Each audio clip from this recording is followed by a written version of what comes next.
Welcome back to the Accessible Art History YouTube channel. This week, I've got another art history mystery for you.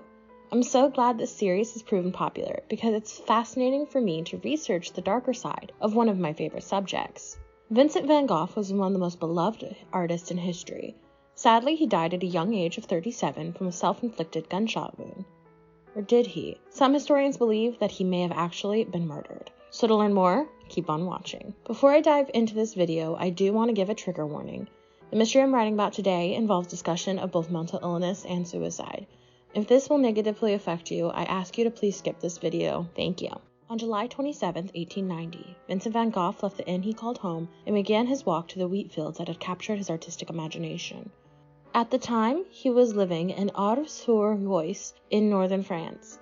This beautiful area had captured his imagination, and Van Gogh painted some beautiful works that still resonate with viewers today. Later that night, the artist slowly walked through the front door of the inn. Adeline Revaux, the 13-year-old daughter of the innkeeper, recounted what she saw that night when she was 76 years old. According to her account, her father could tell that something was wrong right away. Together, the innkeeper and Van Gogh went up to the artist's room. It was then that Van Gogh lifted his shirt and showed the man the gunshot wound in his stomach, and revealed that he had tried to take his own life. The innkeeper called for doctors and alerted Van Gogh's beloved brother Theo. However, nothing could be done for the dying man. Thankfully, Theo made it in time and was able to be there when Vincent passed in the early hours of July 29th. In a letter to his wife Johanna, Theo described the scene. Quote, "He was glad that I came and we were together all that time.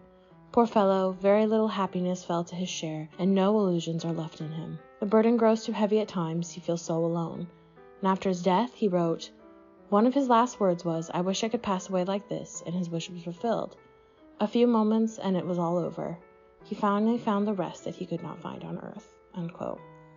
It was well documented that Van Gogh struggled with mental health issues his entire life. So for those that knew him, it was tragic, but it wasn't altogether surprising. Nearly a century and a half later, two historians, Stephen Nava and Gregory White Smith, published a biography titled Van Gogh: The Life.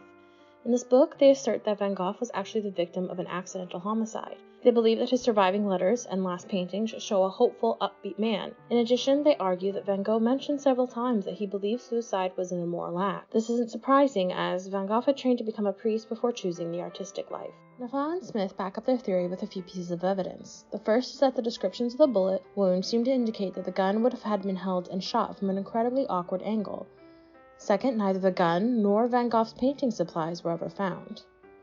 However, the most convincing piece of evidence comes from archival records. In the 1930s, historian John Rewald had traveled to Wavre to speak with the residents who had known Van Gogh during his stay there.